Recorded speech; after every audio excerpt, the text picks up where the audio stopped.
పాఠం ఒప్పచెప్పకపోతే పెళ్లి చేస్తానని పంతులు గారన్నప్పుడే భయం వేసింది. ఆఫీసులో నా మొగుడున్నాడు, అవసరం వచ్చినా సెలవివ్వడని అన్నయ్య అన్నప్పుడే అనుమానం వేసింది.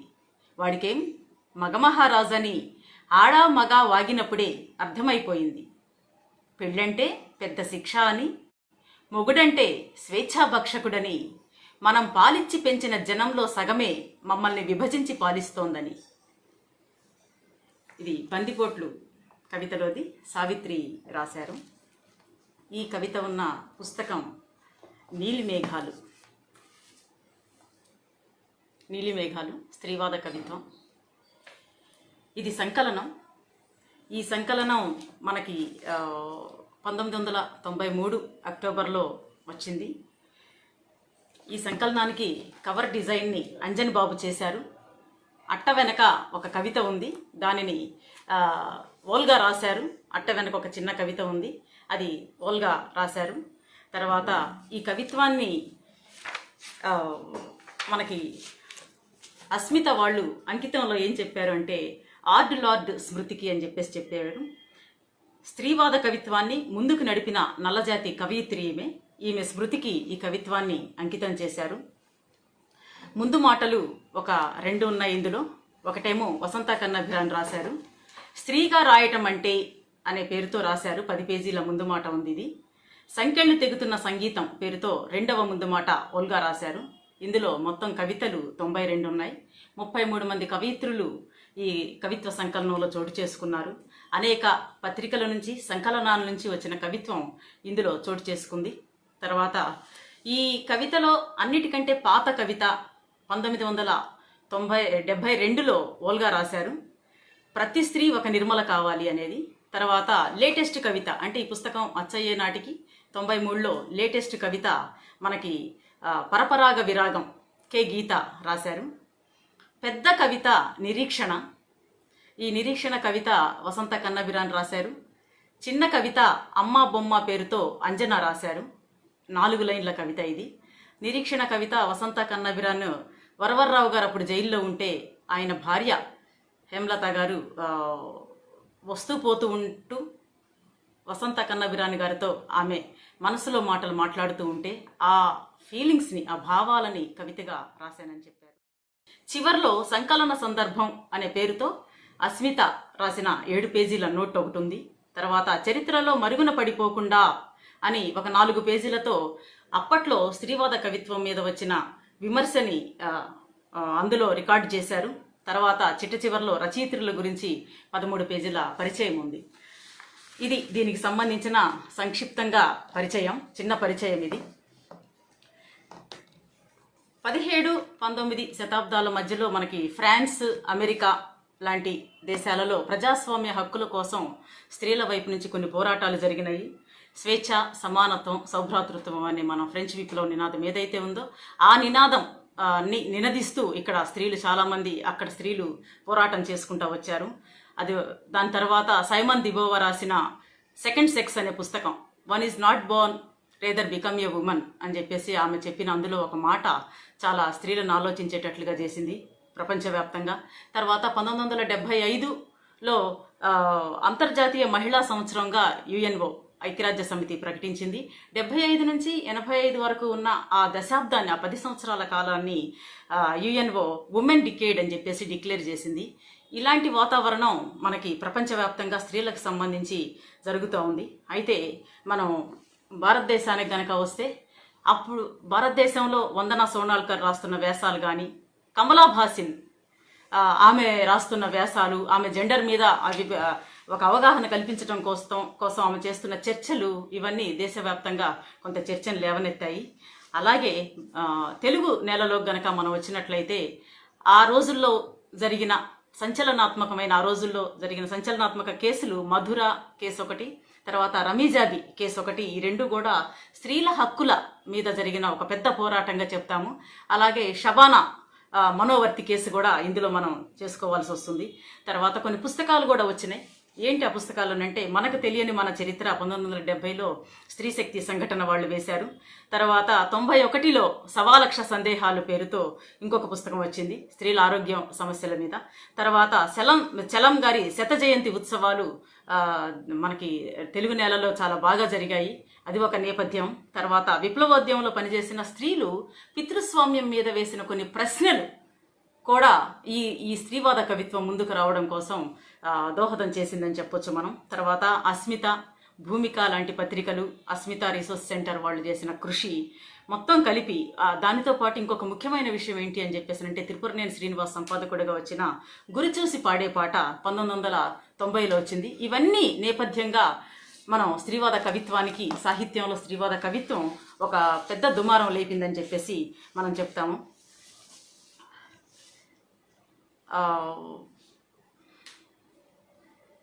చిన్నపిల్లలు ఆట వస్తువులు ఈ మధ్య నేను గమనిస్తే కొన్ని వీడియోస్ చూసినప్పుడు ఒక్కసారిగా వాళ్ళు ఒక గిఫ్ట్ లాంటిది ఏదైనా వచ్చినప్పుడు వాళ్ళు ఆ పెట్టెని ఓపెన్ చేయటం కోసం ట్రై చేస్తారు. ఒక్కసారి అలా ఓపెన్ చేసినప్పుడు సడన్గా మనం ఊహించినంత వేగంగా లోపల నుంచి ఒక పాప్అవుట్ పంచ్ అని చెప్పేసి ఒకటి అలా దూసుకొని వస్తుంది మొహం మీదకి. ఒక్కసారిగా లోపలంతా అణిచిపెట్టి జాగ్రత్తగా గట్టిగా టైట్గా కట్టి ఉంచిన దాన్ని గట్టిగా అదిమి పెట్టి పెట్టెలో పెట్టిన దాన్ని ఒక్కసారిగా ఆ పెట్టె మూత అట్లా తెరవటంతో తెరవక ముందే అది ఒక్కసారిగా వచ్చి పాప్అవుట్ పంచింగ్ బాక్స్, అది ఒక్కసారిగా ఆ పంచ్ చేతి ఒక గుప్పిట, ఒక ఫిస్ట్ బయటకు వచ్చి ఆ తెరిచిన వాళ్ళ మొహం మీద ఫటేల్మని కొడుతుందనమాట. ఒక్కసారిగా బిత్తరపోవటం లేకపోతే ఒక షాక్కు గురవటం జరుగుతూ ఉంటుంది. అది నేను చూశాను ఈ మధ్య. అట్లా ఇక్కడ కూడా స్త్రీవాద కవిత్వం అనేది సాహిత్యంలో అలాంటి పాప్అవుట్ పంచ్ లాగా ఒక్కసారిగా అణిచిపెట్టబడిన భావాలన్నీ కూడా ఒక్కసారిగా బయటికి మనకి కవిత్వంలో అలా ఒక్కసారిగా అలా మీదకి ఉరికి ఒక దెబ్బ కొట్టినట్లుగా ఒక మొత్తం తెలుగు సాహిత్యాన్ని మొత్తాన్ని, తెలుగు సాహిత్య పాఠకులని, తెలుగు సమాజాన్ని మొత్తాన్ని ఒక దెబ్బ కొట్టినట్లుగా మనకి కనిపిస్తూ ఉంటాయి. అయితే ఈ దెబ్బ ఎవరికి తగిలింది? ఎవరి మొహాలు నలిగిపోయినాయి, ఎవరి మొహాలు వాడిపోయినాయి, ఎవరి మొహాలు ఇష్టం లేకుండా చిన్నబుచ్చుకున్నారు, ఎవరి మొహాలు వాళ్ళని తిట్లుకి లంకించుకున్నారు, ఎవరికి జరిగింది, ఎవరు ఉలిక్కి పడ్డారు వీటి కోసం అని చెప్పేసానంటే మనం మొత్తం పురుష సమాజం, పురుష ఆధిపత్య సమాజం ఏదైతే ఉందో, పురుష ఆధిపత్యంతో రచనలు చేస్తున్న రచయితలు ఉన్నారు, వాళ్ళందరికీ కూడా ఇది ఒక పెద్ద ఒక దెబ్బలాగా తగలటం జరిగింది. నిజానికి అంటే ఇప్పటి వరకు మనకి ఆధునిక పాత తెలుగు సాహిత్యం మనకి తెలిసిందే. స్త్రీలని ఒక విలాస వస్తువుగా చూశారు ప్రబంధ కవులు, వాళ్ళు చాలా అంగాంగ వర్ణన చేసుకుంటూ వచ్చారు. అలా కాకుండా ఆధునిక సాహిత్యం మొదలైనప్పుడు, కవిత్వం మొదలైనప్పుడు, భావకవిత్వం దగ్గర నుంచి కనుక మనం తీసుకుంటే, భావకవిత్వంలో మనకి స్త్రీలని కొంచెం ఒక స్టెప్ ఎక్కువగా చేసి ఒక దేవి పీఠం మీద అధిష్ఠింపజేశారు ఆమెని, ఇంకొంచెం ఎక్కువగా చూపించారు. ఆ తర్వాత అంటే పురుషులు స్త్రీలని ఎలా చూశారు అనే దృక్పథంలో నుంచే భావకవిత్వం కూడా వచ్చింది. తర్వాత మనకున్న అభ్యుదయ కవిత్వం, దిగంబర కవిత్వం, విప్లవ కవిత్వం, వీటన్నిటిలో కూడా స్త్రీలు ఏం చేశారు అని పురుషులు ఏం చేశారు, పురుష రచయితలు కవులు ఏం చేశారు అని చెప్పేసానంటే, పురుష రచయితలు కవులు మనకి వాళ్ళ దృక్పథంలోంచి చూసిన స్త్రీలని మనకి చూపించారు సాహిత్యంలో. స్త్రీవాద కవిత్వం ఏం చేసింది అని ఇంకొక ప్రశ్న వేస్తే, నిజమైన స్త్రీని మనకి చూపించింది. నిజం స్త్రీ ఎవరు అంటే వాళ్ళ దృష్టి కోణంలో నుంచి కాకుండా స్త్రీల దృష్టి కోణంలో నుంచి, మా దృష్టి కోణంలో మేమేంటి, అసలు మేమెవరు మీకు తెలుసా, ఇదిగో మేము ఇది అని చెప్పేసి వాళ్ళు చెప్తూ వచ్చారు. వాళ్ళు ఎక్కడి నుంచి ఈ పుస్తకంలో ఉన్న ఆర్డర్ కాకుండా నేను ఒక ఆర్డర్ అనుకున్నాను, దాని వైపు నుంచి కనుక మనం చూస్తే స్త్రీల శరీరం మీద, శరీరం అనేది ఒక పెద్ద ఒక స్త్రీల సామాజిక కేంద్రం, ఇది ఒక రాజకీయ కేంద్రం. స్త్రీల శరీరం అనేది ఒక ప్రధాన రాజకీయ కేంద్రం, ఒక సామాజిక కేంద్రం కూడా మనం అనుకుంటున్నట్లు. ఇందులో నేను మన కోసం ఒక చిన్న కవిత చదువుతాను.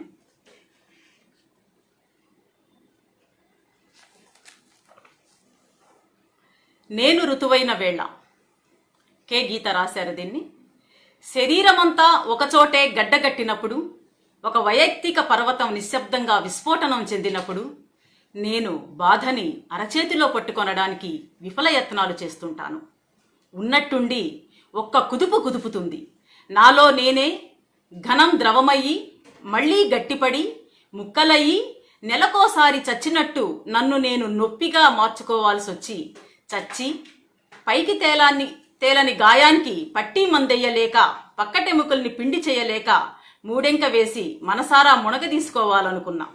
36 గంటల అస్థిమితాన్ని అదుముకొని అత్యవసర అస్పృశ్యంగా మిగల్లేక నాగరికతలో 4 అడుగులు ముందుకు నడిచి నీరసమయ్యి యుగాల్ని క్షణాల్లోకి తర్జుమా చేసుకొని ఉరుకులు పరుగులై సగం పనుల్ని సంపూర్తి చేయలేక వెన్నెముకని సమ్మెట మీద సాగదీయాలనిపించి ఇనుప గొలుసులతోనైనా ఇబ్బందిని కట్టేయాలనిపించి మళ్ళీ 30 రోజులకోసారి పునర్జన్మలెత్తుతూ పేగుల్ని మెలిపెట్టి పిండే వెధైన వేళ ఈ వేళ అని చెప్పేసి రాశారు ఈ కవిత. అందులో అంటే స్త్రీలు తమ శారీరక ధర్మాల్లో ఒకటైన పీరియడ్స్ రావడం అంటే మెన్స్ట్రుయేషన్ సైకిల్, ఆ సైకిల్ గురించి ఇప్పటి వరకు సాహిత్యంలో ఎవరూ మాట్లాడలేదు. అంటే ఎక్కడైనా ఏదన్నా మాట్లాడాల్సి వచ్చినా ఒక బ్రివిటీతో మాట్లాడారు, వాళ్ళు చాలా తక్కువ పదాలతో ఉపయోగించి మాట్లాడారు, లేదా ఒక రహస్యంలాగా దానిని కప్పి ఉంచారు. ఈ అంశాలన్నిటినీ బద్దలు చేస్తూ వచ్చిన కవిత ఇది. అంటే చదువుకున్న వాళ్ళు కూడా దీనిని బయటికి చెప్పరు. మేము ఇలా పీరియడ్స్లో ఉన్నామనో అలా చెప్పుకోవడానికి సిగ్గుపడే ఒక ప్రపంచం, దానిని ఒక రహస్యంగా దాచిపెట్టే కుటుంబాలు, ఇంట్లో ఉన్న పురుషులకు కూడా తెలియకుండా దానిని మేనేజ్ చేసే సిచ్యుయేషన్ ఉంది. ఆ సిచ్యుయేషన్ని, ఆ ఆంక్షల్ని బద్దలు కొట్టింది ఈ కవిత. ఇందులో అంటే ముట్టుకోవద్దని దూరంగా పెట్టడం, అలాంటి దాన్ని అక్కడ చేయబెట్టొద్దు, పచ్చళ్ళల్లో చేయబెట్టొద్దు, ఇంకో చోట చేయబెట్టొద్దు, అవి మలిన పడిపోతాయి అని చెప్పేసానంటే, అలాంటి అక్కడ చేయబెట్టొద్దు ఇక్కడ చేయబెట్టొద్దు అని చెప్పేసి అనుకుంటున్న దాన్ని తీసుకొచ్చి గీత సాహిత్యంలో పెట్టింది. మొత్తాన్ని, శరీరాన్ని, ఆ మెన్స్ట్రుయేషన్ని, ఆ మొత్తాన్ని తీసుకొచ్చి సాహిత్యంలో పెట్టడం జరిగింది గీత. అంటే అప్పటి వరకు స్త్రీలకు సంబంధించిన శరీరంలో ఆ శారీరక ధర్మాల్లో ప్రధానమైనదైన ఈ మెన్స్ట్రుయేషన్ పీరియడ్ని ఒక రహస్యంగా,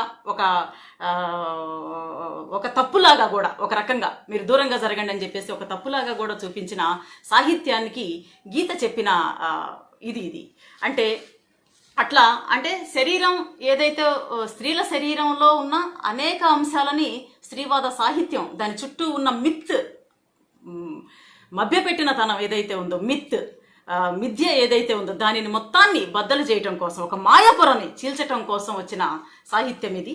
కాబట్టి ఇంకొక కవిత ఉంది, అందులో నేను ఒక చిన్న 4 లైన్లు చదువుతాను ఈ కవిత నుండి. ఆశ్చర్యార్థకంలా పుట్టి కొమ్మ చివర పూల తొడిమెలాగా సాగిన మెడ కింద అరిటాకు లాంటి చీలికకు అటూ ఇటూ ఘనము ద్రవము కాని మనసుకి అచ్చమైన బహువచనం. ఓహ్, మనసునిప్పుడు అరిచేత్తో పట్టుకోవచ్చు. 2 చిట్టి పర్వతాల్లా ఎదిగి వెన్నెలను ప్రశ్నిస్తున్న చూపుడు వేలికున్న గోరింట మిసమిసల్లా మాట్లాడని మల్లెమొగ్గలు, నడిచినప్పుడు సన్నగా కంపిస్తూ, స్నానంలో స్నానిస్తూ, నిద్రలో నిద్రిస్తూ, మెలకువలో మెలాంకొలి పూస్తూ ఎటువంటి కళ్ళకైనా ఇవి మెత్తలు పరుస్తాయి అని చెప్పారు ఈ కవితలో. అంటే ఈ రోజు వరకు, అంటే స్త్రీవాదం వచ్చిన రోజు వరకు కూడా తెలుగు సాహిత్యం అయితేనేంటి, కళలైతేనేమి, లేదా సమాజం అయితే ఏమి, ఏదైనా సరే స్త్రీల శరీర భాగమైన బ్రెస్ట్ని ఒక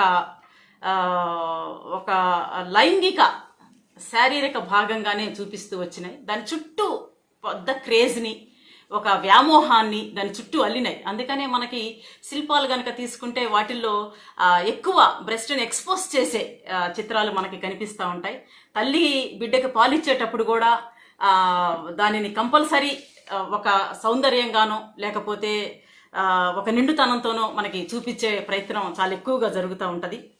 అయితే సాహిత్యం మొత్తం, తెలుగు సాహిత్యం మొత్తం స్త్రీల బ్రెస్ట్ని వర్ణించేటప్పుడు వాళ్ళు యవ్వన కాలంలో నిండుగా ఉన్న స్త్రీల వక్ష సంపదగా దాన్ని మాత్రమే చూపిస్తూ వచ్చారు. దానిని బ్రేక్ చేసే కవిత ఇది, హృదయానికి బహువచనం. హృదయానికి బహువచనం అంటే హృదయం అంటే గుండె, కుండెలు బ్రెస్ అనే సెన్స్లో కవయిత్రి ఇక్కడ రాసుకుంటూ వచ్చారు. అంటే 12 ఏళ్ల ప్యూబర్టీ దగ్గర నుంచి ఈ కవిత మొదలవుతుంది. అంత చిన్న ఆ వయసు నుంచి బ్రెస్ట్ రావడం మొదలైన దగ్గర నుంచి ఆ పరిణామం, వయసు అనుగుణంగా ఆ పరిణామం అది ఆ పరిణామాన్ని జరుపుకుంటూ కవిత చివరకు వచ్చేసరికి 60 ఏళ్ల వయసులో ఎలా ఉంటుంది అని చెప్పారు. స్త్రీలు అసలు కవిత్వం రాయటమే తప్పు, స్త్రీలకు కవిత్వం రాదు, స్త్రీలు కవిత్వం చదువుకుంటే కూడా భర్తలకి ఆయుక్షీణం అని చెప్పిన భారతదేశంలో స్త్రీలు ఈరోజు ఈ పుస్తకం వచ్చే నాటికి ఈ కవితల ద్వారా వాళ్ళు రాసిన అనేక అంశాలు అంతకు ముందున్న అన్ని రకాల ఆంక్షలని ధిక్కరిస్తూ వచ్చినాయి. అందులో వాళ్ళ శరీరం గురించి వాళ్ళు మాట్లాడుకోవటం అనేది మనకి కనిపిస్తూ ఉంటుంది. అంటే సాహిత్యంలో చాలాసార్లు మనకి అనవసరంగా కూడా స్త్రీలకు సంబంధించిన బ్రెస్ట్ని చెప్పటం జరుగుద్ది. మనకి పోతన కూడా అంటాడు, కాటుక కంటి నీరు కరిగి చనుకట్టు పయంబడా అని చెప్పేసి. అనవసరమైన సందర్భాల్లో కూడా స్త్రీలకు సంబంధించిన బ్రెస్ట్ని ఎక్స్పోజ్ చేసే తత్వం ఉన్న భారతదేశంలో అసలు దాని పరిణామాన్ని చెప్పుకుంటూ ఆ సైజులు మారుకుంటూ వచ్చి చిట్ట వయసులో అంటే 60 ఏళ్ళు దాటిన తర్వాత వాళ్ళు ఆ బ్రెస్ట్ ఎలా ఉంటుందనే దాన్ని కూడా చెప్పటం అనేది ఒక మిత్తును బద్దలు చేయటం కోసం వచ్చిన ఒక కవిత ఇది. ఆ రోజుల్లో చాలా పెద్ద సంచలనం జరిగింది ఇది.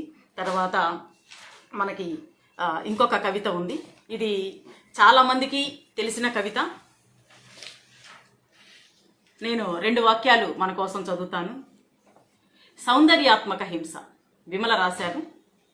మనమంటే 34, 24, 35 కొలతలమైన చోట మొటిమలు మొలవడం, జుట్టు రాలటం, నడుం సన్నగా లేకపోవటమే మన నిరంతర ఆందోళనలైన చోట, దైహిక సౌందర్య పిపాసయే మన సమస్త జీవిత లక్ష్యాన్ని చేసిన చోట ఎంత హింసని అనుభవిస్తున్నామో కదా.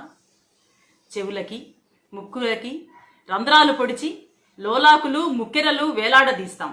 పెదవులకు, వేళ్లకు, కళ్లకు, కనుబొమ్మలకు రంగుల్ని అద్దుకుంటాం. మెడను, నడుమును, కాళ్లను రకరకాల గొలుసులతో బంధిస్తాం. మనల్ని చూసుకున్నప్పుడల్లా గడ్డి గాదం కూరి పంట చేలో నిలబెట్టిన దిష్టిబొమ్మ గుర్తొస్తుంది. మనలోంచి మననంతా తీసేసి డొల్ల చేసిన ఈజిప్షియన్ మమ్మీల్లాగుంటాం. ఎంత వికృతమైన అందం ఇది. అందం పోటీ అయిన చోట, అందం సరుకైన చోట అందాల వ్యాపారాల్ని ద్వేషిద్దాం. మన మనుగడకు అందం అనివార్యమైన చోట ఈ జీవితాన్నే ద్వేషిద్దాం. రంగులద్దుకోలేని, అంకెల మధ్య శరీరాన్ని ఇముడ్చుకోలేని నిరంతర శ్రమలో పెదవులు పగిలి, చేతులు కాయలు కాచి, రేగిన జుట్టుతో, అలసిన కళ్లతో, చింకిపాతలతో అందాన్ని ఖరీదు చేయలేని కోట్లాది మంది స్త్రీల అందవిహీనతని మనం ప్రేమిద్దాం. శ్రమ సౌందర్యాన్ని, మానవ విలువల్ని ప్రేమిద్దాం. అందరి కోసం అద్భుత సౌందర్యాన్ని, సహజ సౌందర్యభరిత ప్రపంచాన్ని సృష్టిద్దాం. ఇది చాలామంది ఆ రోజుల్లో ఈ కవిత్వం చదివి తమ ఆలోచనల్ని మార్చుకున్నారు.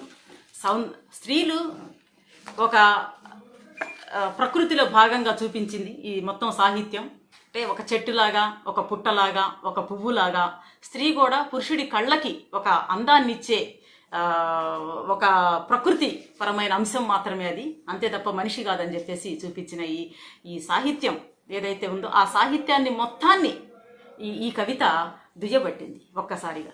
అంటే పురుషుడి దృష్టిలో స్త్రీలు ఎలా ఉండాలని చెప్పేసి పురుషుడు కోరుకుంటూ ఉన్నాడో ఆ కోరికకు అనుగుణంగానే స్త్రీలని సమాజం, ఈ సాహిత్యం ఇవన్నీ తయారు చేశాయని చెప్పేసి చెప్తూ ఉన్న కవిత ఇది. శరీరాన్ని ఒక మూసలో కుదించటం. అందాల పోటీలు జరిగినప్పుడు ఇదిగో ఈ కొలతలతో వీళ్ళు ఉన్నారా, మన దగ్గర నుంచి సుస్మితా సేన్ ఉంది, ఐశ్వర్య రాయ్ ఉన్నారు, ఇట్లాంటి వాళ్ళందరూ కూడా ఇంతకుముందు మిస్ ఇండియా పోటీలు జరిగినప్పుడు, మిస్ యూనివర్స్, మిస్ వరల్డ్ జరిగినప్పుడు కూడా భారతదేశం నుంచి చాలామంది ఎంపికయ్యారు. ప్రపంచవ్యాప్తంగా కూడా ఇలాంటి పోటీలు జరిగినాయి. ద మిస్ అమెరికా ప్రొటెస్ట్ 1969లో జరిగింది. అక్కడ మిస్ అమెరికా పోటీలు జరిగినప్పుడు 1969లో అక్కడ వాళ్ళు కూడా అందాల పోటీలని వాళ్ళు కూడా వ్యతిరేకించారు. నో మోర్ మిస్ అమెరికా అని చెప్పేసి ఒక పెద్ద నినాదాన్ని అక్కడ సృష్టించి వాళ్ళు చేశారు. అలాగే ఇక్కడ ఈ కవిత దానికి ఆలంబనగా మనకి కనిపిస్తూ ఉంది. అయితే మనం ఒకసారి కనుక ఆలోచిస్తే మొత్తం ఎక్కువ బిజినెస్ ప్రపంచవ్యాప్తంగా ఎక్కువ మార్కెట్ జరుగుతుంది ఏంటి అని చెప్పేసి అంటే స్త్రీలకు సంబంధించిన సౌందర్యం మీద ఎక్కువ మార్కెట్ జరుగుతూ ఉంది. మొత్తం ప్రపంచవ్యాప్త మార్కెట్. మనకు వచ్చిన అడ్వర్టైజ్మెంట్స్ కనుక మనం ఒక 10 అడ్వర్టైజ్మెంట్స్ కనుక తీసుకుంటే అందులో దాదాపుగా 8 నుంచి 9 అడ్వర్టైజ్మెంట్స్ స్త్రీల సౌందర్యానికి సంబంధించిన, సౌందర్యాన్ని పెంపొందించే అడ్వర్టైజ్మెంట్స్ మనకు కనిపిస్తూ ఉంటాయి. సంతూర్ సబ్బులు లాంటివి చాలా పాపులర్ అయినాయి. క్రీములు, తల రంగులు, ఒకటేంటి వందలాది అడ్వర్టైజ్మెంట్స్ మనకి కనిపిస్తూ ఉన్నాయి. ఒక చిన్న విషయం ఏంటి ఇక్కడ మనం మాట్లాడుకోవాల్సింది అని చెప్పేసానంటే, భారతదేశంలో మైకా గనుల్లో పసిపిల్లలు పనులు చేస్తూ ఉన్నారు. 4 సంవత్సరాల వయసు నుంచి కూడా ఆ చిన్న గుంటల్లోకి వెళ్ళిపోయి తవ్వి ఆ గుంటల్లో ఉన్న మట్టిని బయటికి తీసుకొని వస్తే అందులో నుంచి మైకా కలెక్ట్ చేస్తూ ఉన్నారు. ఆ మైకా మేకప్లో వాడుతున్నారు చాలామంది. చాలా అంటే మేకప్లో వాడే ప్రధానమైన సౌందర్య సాధనం మైకా. అందులో చాలామంది పిల్లలు ఆ పెళ్ళలు విరిగిపడి చచ్చిపోయిన సంఘటనలు ఉన్నాయి. పసిబిడ్డలు, నడుములు విరిగిపోయిన వాళ్ళు, కాళ్ళు విరిగిపోయిన వాళ్ళు, అట్లా శరీరంలో ఎముకలు విరిగిపోయి గోడులాగా అయిపోయిన పిల్లలు భారతదేశంలో ఈరోజు ఉన్నారు మనకి. దాంతోపాటు ఇంకొక యాంటీ ఏజింగ్ అనే ఇంకొకటి ఉంది. అంటే వయసు తక్కువగా కనిపించటం కోసం ఈ మధ్య ఒక పెద్ద స్కామ్ జరిగింది, మనకు కూడా తెలుసు. తల్లి గర్భంలో ఉన్న 2-3 నెలల బిడ్డలలో నుంచి తీసే ఒక పదార్థం, ఫీటస్లో నుంచి తీసే ఒక పదార్థంతో దానిని తయారు చేస్తున్నారు. అందుకనే ఎక్కడైనా బలవంతపు అబార్షన్ చేసి హాస్పిటల్సే దీనికి పూనుకొని బలవంతపు అబార్షన్స్, ఈ నేరానికి పూనుకొని బలవంతపు అబార్షన్స్ చేసి తల్లి దగ్గర నుంచి బిడ్డని అబార్ట్ చేసి 2-3 నెలల వయసు ఉన్న ఫీటస్ని బయటికి తీసి అందులో నుంచి దానిని కలెక్ట్ చేసి దాన్ని సౌందర్య సాధనంగా, యాంటీ ఏజింగ్ సాధనంగా వాడుతూ ఉన్నారు. ఇంత పెద్ద మార్కెట్ జరుగుతూ ఉంది. అందుకని దానిని వ్యతిరేకిస్తూ ఇదంతా కాదు, సౌందర్యం అంటే శ్రమ సౌందర్యమే సౌందర్యం అని చెప్పేసి చెప్పే కవిత అది. తర్వాత మనకి ఇంకొక కవిత ఉంది. ఇది నేను మన కోసం ఒకసారి చదువుతాను. ప్రపంచంలోని నరకము, నరకంలోని ప్రపంచము 3Dలో చూస్తున్నట్టే ఉంటుంది. లేబర్ రూమ్లో అడుగు పెడితే చాలు, కాళ్ళనలా ఎడం చేసి దీనంగా, హీనంగా, నీచాతి నీచంగా ఒక హింసాతల పరాకాష్ట కోసం ఎదురు చూడడం అంటే రైలు పట్టా మీద నాణ్యం విస్తరించిన బాధ. కలపను చెక్కుతున్న రంపం కింద పొట్టులా ఉండ చుట్టుకున్న బాధ. అప్పుడే ఏమైంది? ఉధృతి కొద్దీ విముక్తి. ముళ్ళుకు గుచ్చి నిప్పులో కాలుస్తున్న చేప ఇలాగే ఏడుస్తుందా? మూతి బిగించిన గోతాలలో మూగ జంతువు ఇలాగే రోధిస్తుందా అని చెప్పేసి అడిగారు. ఇది కొండేపూడి నిర్మల రాసిన లేబర్ రూమ్ కవిత. మనకి పిల్లలు పుట్టడం, దాని మీద పిల్లలు అనేది స్త్రీ జీవితంలో ప్రధానమైన విషయం, ప్రధానమైన మలుపు అని చెప్పేసి సమాజం స్త్రీలని మభ్యపెట్టింది. స్త్రీలు ఒకవేళ పిల్లలు కనుక కనలేకపోతే గొడ్రాలని చెప్పేసి ముద్ర వేసి వాళ్ళని శుభకార్యాలకి పిలవరు. ఆ విషయాలు మనకు తెలుసు. అంటే స్త్రీల జీవితం చుట్టూ పెనవేసుకున్న అతిపెద్ద అంశం పిల్లల్ని కనడం అనేది. ఆ పిల్లల్ని కనడం, పిల్లలు అలా పుట్టారని చెప్పేసి చెప్పే కథలే మనకు ఉన్నాయి తప్ప పిల్లలు ఎలా పుడుతున్నారు, ఆ తల్లి ఎలాంటి బాధ, అంటే డెలివరీకి సంబంధించి, ప్రసవానికి సంబంధించి తల్లులు ఎంత బాధపడుతున్నారు, అది ఎంత హింసాతల పరాకాష్ట కోసం ఎదురు చూడటం, ఒక పరాకాష్ట హింసకు సంబంధించింది అని చెప్పేసి చెప్పిన కవిత ఇది. అంటే దీనితో పాటు మాతృత్వం కూడా, మాతృత్వం అనేది నిజానికి తల్లి అవ్వటం వేరు, మాతృత్వం వేరు. మనం మదర్హుడ్ అని చెప్పేసి ఇంగ్లీష్లో పిలుస్తూ ఉన్నాం దీన్ని మనం. అంటే తల్లి కనుక బిడ్డని కంటే తల్లి అవసరం ఎప్పటి వరకు ఉంటుంది? బిడ్డ పుట్టిన తర్వాత ఒక 6 నెలల లోపు పాలు ఇవ్వటంలో మాత్రమే తల్లి అవసరం ఉంటుంది. ఆ తర్వాత బిడ్డకి సంబంధించిన ఆలన, పాలన, సంరక్షణ పనులు ఎవరైనా చేయొచ్చు. పిల్లలకి సంబంధించి వాళ్ళు బయటికి వెళ్ళినప్పుడు బట్టలు శుభ్రం చేయటం గాను, పిల్లల్ని నిద్రపుచ్చటం, పిల్లలకి డబ్బా పాలు పట్టటం, పిల్లలకి స్నానాలు చేయించటం, ఇది ఎవరైనా చేయగలిగిన పని. కానీ స్త్రీలకు మాత్రమే ఆ పనిని ఇచ్చి పురుష సమాజం చాలా హ్యాపీగా పక్కకు దొరికిపోయి ఆ పనికి మాతృత్వం అనే ఒక సెంటిమెంట్ నద్ది గొప్ప తల్లి అని ఇలాంటి రివార్డ్స్ అన్ని ఇవ్వటం వలన స్త్రీలు తమకు సంబంధించిన ఒక సౌఖ్యాన్ని, తమకు సంబంధించిన ఒక ఏకాంతాన్ని, తమకు సంబంధించిన ఒక అన్నిటిని కోల్పోతూ ఉన్నారని చెప్పేసి చెప్పే కవితలు కూడా ఇందులో ఉన్నాయి మనకి. అందుకనే ఇంకోటి ఏంటి అంటే, బిడ్డలు పుట్టిన తర్వాత బిడ్డలు తండ్రి పేరుతో వ్యవహరింపబడతారు. ఫలానా ఆయన బిడ్డలను, లేకపోతే తండ్రి ఇంటి పేరుతోనే. మొన్నటి వరకు కూడా తండ్రి ఇంటి పేరు, ఈరోజు మనందరికీ కూడా తండ్రి ఇళ్ల పేర్లే ఉన్నాయి. దానితో పాటు మొన్నటి వరకు కూడా స్కూళ్ళల్లో తండ్రి పేరు మాత్రమే ఉండేది, డాటర్ ఆఫ్ సన్ ఆఫ్ అన్నప్పుడు. ఇప్పుడు మాత్రమే ఒక చిన్న ఉద్యమం లాంటిది జరిగి, పోరాటం జరిగి దాని వైపు నుంచి స్త్రీలకి తల్లి పేరు కూడా వచ్చింది. కానీ తండ్రి సంతానంగానే బిడ్డలు గుర్తింపబడటం అనేది మనకి మొత్తం ఉంది ప్రపంచవ్యాప్తంగా. అట్లా దానిని ఆ రెండు అంశాలని మనం, అంటే బిడ్డ పుట్టటం, పెంచటం, ఈ రెండు అంశాల చుట్టూ స్త్రీలను ఎంతగా కుదించారో, వాళ్ళ పనుల్ని ఎంతగా కుదించారో, వాళ్ళకి సంబంధించిన ప్రతిభల్ని, వాళ్ళ నైపుణ్యాలని బయటికి రానివ్వకుండా ఎలా చేసిందో ఈ పురుష స్వామ్య ప్రపంచం అనేది చెప్పే కవితలు ఇవి. లేబర్ రూమ్ తర్వాత ఇందులోనే మనకి పాటిబళ్ళ రజని అబార్షన్ స్టేట్మెంట్ అని చెప్పేసి ఒక కవిత ఉంది. ఇందులో ఉన్న ఒక రెండు కవిత్వ వాక్యాలు ఈ కవిత చదివిన చాలా మందికి అవి వెంటాడుతూ ఉన్నాయి. ఈ రోజు కూడా తెలుగు కవిత్వాన్ని వెంటాడే ఈ రెండు వాక్యాలు ఒకసారి మనం జ్ఞాపకం చేసుకుందాం. అయ్యో, పాలింకి పోవటానికి ఉన్నట్లు మనసింకి పోవటానికి మాత్రలుంటే ఎంత బాగుండు. అయ్యో, పాలింకి పోవటానికి మాత్రలున్నట్టు మనసింకి పోవటానికి మాత్రలుంటే ఎంత బాగుండు అనేది. సో అంటే ఇట్లాంటి కవితలు వీళ్ళు రాశారు. వీటితో పాటు ఈ తల్లి అవ్వడంలో ఇంకొక రెండు ప్రధానమైన కవితలు మనం గుర్తు తెచ్చుకోవాలి ఈ సంకలనంలో. అది ఒకటి మెహజబీన్ రాసిన నవస్మృతి, రెండవది నూతనమ్మ మనకి మొక్కపాటి సుమతి రాశారు. అంటే పిల్లల్ని కనడానికి ఎవరైతే ఒక అనుభవాన్ని మనం తీసుకోవడం కోసం, బిడ్డల్ని కనాలి అని చెప్పేసి, అంటే పెళ్ళి భర్త ఉండాల్సిన అవసరం లేదని చెప్పేసి చెప్పే కవిత.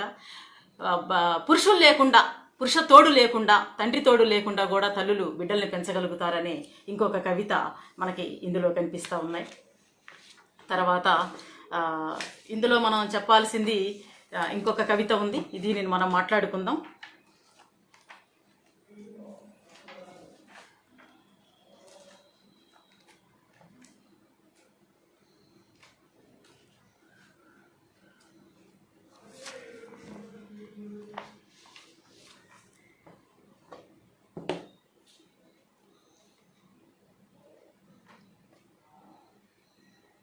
ఎంతైనా అజ్ఞానంలో ఉన్న సుఖం వేరు.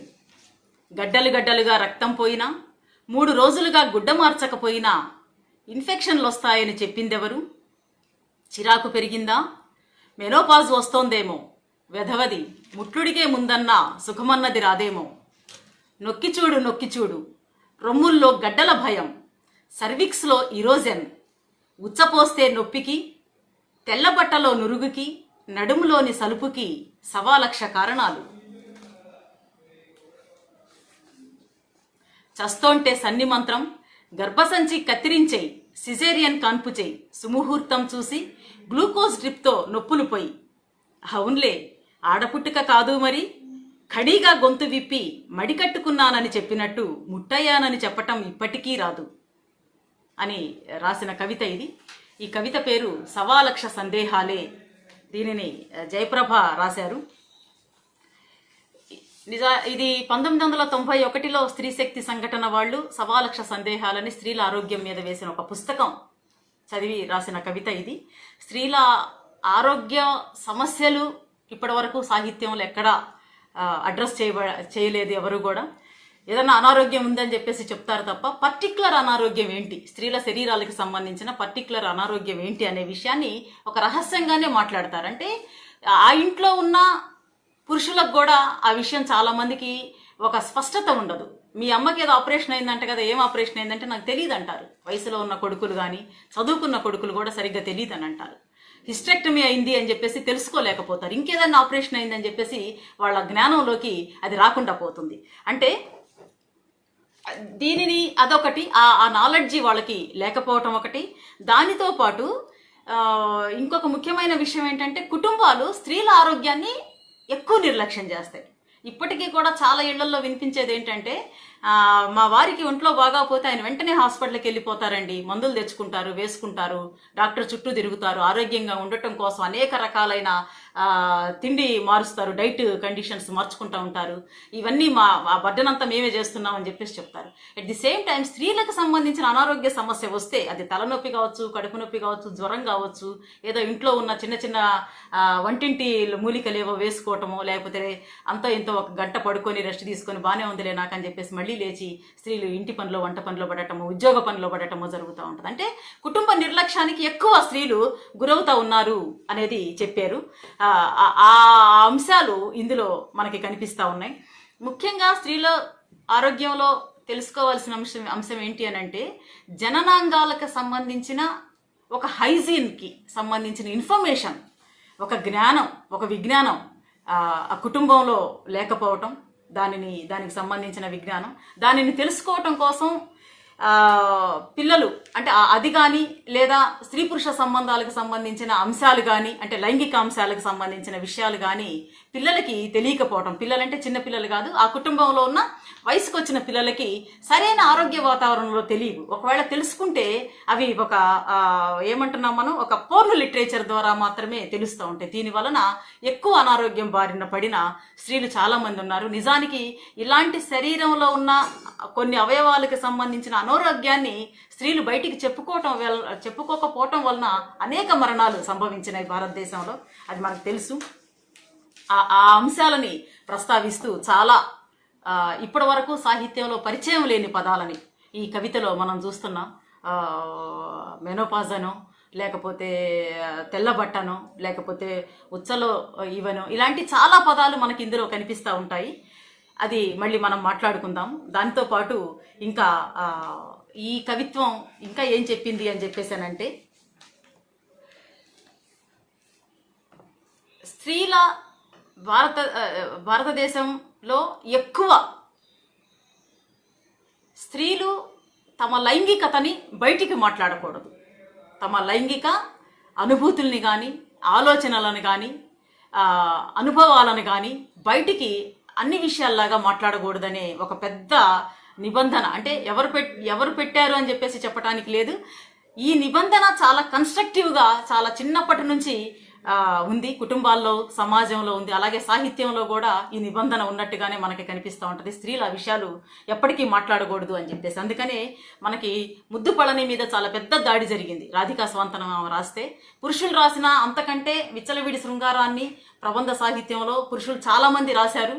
ఆ సాహిత్యం అంటే వాళ్ళు మగవాళ్ళు కాబట్టి రాశారు, కానీ స్త్రీలు అలాగా రాయకూడదు అని చెప్పేసి అని ఈమె మీద చాలా పెద్ద దాడి జరిగింది. ఏమో స్త్రీ అయ్యి లైంగికత్వం మీద ఆమె రాసిన సాహిత్యం అవ్వటం వలన, స్త్రీ అవ్వటం వలన ఇది చాలా పెద్ద ఎక్కువ విమర్శలకి ఈ పుస్తకం వెళ్ళింది. అంటే లైంగికానుభూతి, లైంగిక అవసరం, లైంగిక ఆలోచన, ఇలాంటివన్నీ, లైంగిక అనుభవం, ఇవన్నీ కూడా పురుషులకు సంబంధించిన వ్యవహారం.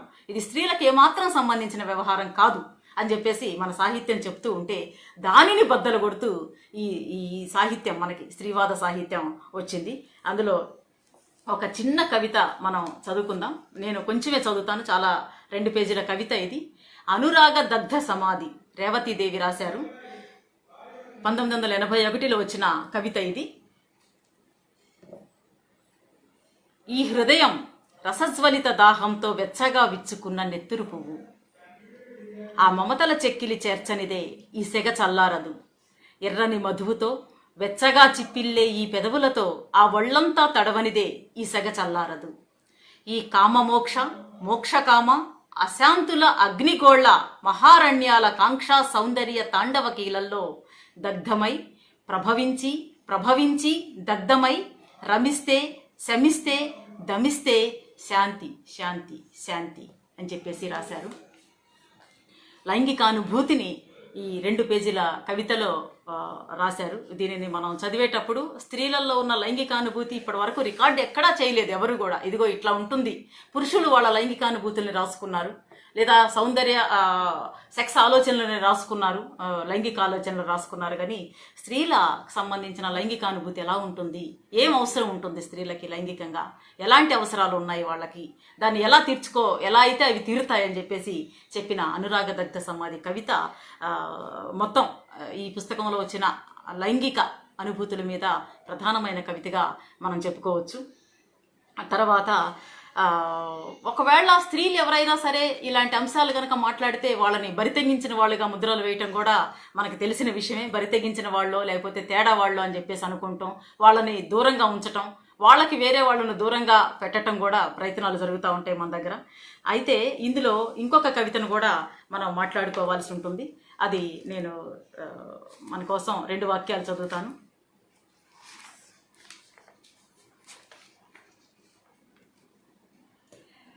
అంతా బాగానే ఉంటుంది అప్పటి వరకు, కామంతోనైతేనేమి మోహంతోనైతేనేమి, ఇరువురి తనువులు ఒకటైనాక, అద్వైత సిద్ధి పొందినాక, ఈ లోకాన్నే మరచిపోయిన అమృత ఘడియలలో అక్షర తూణీనం నుంచి ఒక ప్రశ్నల బాణం సంధిస్తావు, జీతం ఎప్పుడిస్తారు? వేశ్య కూడా ఆ సమయంలో ఆ ప్రసక్తి తేదు, పశువైనా ప్రవర్తించదు, మరో విధంగా ఒక్కసారిగా 1000 రాక్షస బల్లులు మీద పాకినట్టు అని చెప్పేసి చెప్పిన కవిత ఇది. సర్ప పరిష్వంగం, మందరపు హైమావతి రాశారు. ఈ సర్ప పరిష్వంగం, సర్పం అనేది మనకి ఫ్రాయిడ్ దగ్గర నుంచి తెలుసు. ఇది స్త్రీ పురుషుల సంబంధంలో ఒక సింబల్గా వాడేది సర్పం అని చెప్పేసి చెప్పుకుంటూ వచ్చారు సైకాలజిస్టులు అందరూ.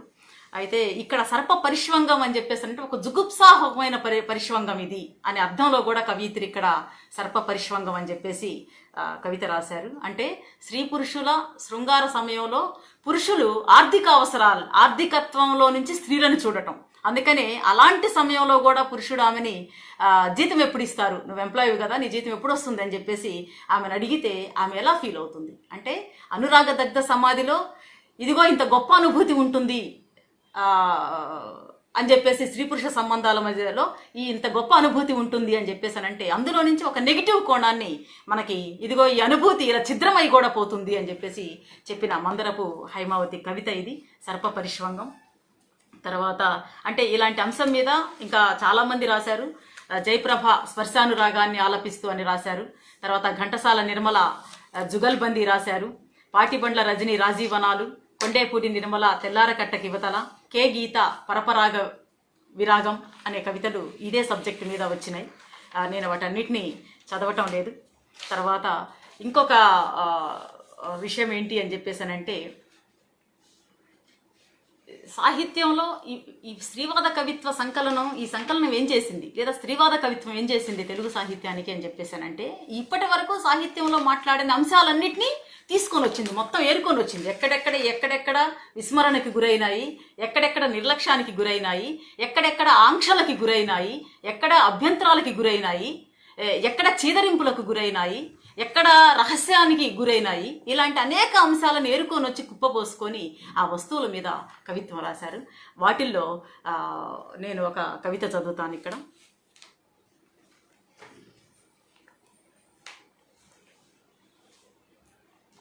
ఇది ఆ అంశాలలో మనకి లైంగిక దోపిడీ చాలా ప్రధానమైన అంశం. స్త్రీలు లైంగిక దోపిడీ మీద, అంటే లైంగిక దోపిడీని సాహిత్యం మొత్తం భక్తి పేరుతోనో లేకపోతే దేవుడికి సేవ చేసే పేరుతోనో అనేక రకాలైన వ్యవస్థలను సృష్టించింది. లేదు ఒక కులాన్ని కూడా సృష్టించింది, కొన్ని కులాలను సృష్టించింది, కొన్ని కులాలని బలవంతంగా ఈ వృత్తిలోకి దించేటట్లుగా చేశారు. అలాంటి అంశాల మీద కవిత్వం, అంటే జోగిని వీళ్ళందరూ ఉన్నారు మనకి ఈ వ్యవస్థల్లో.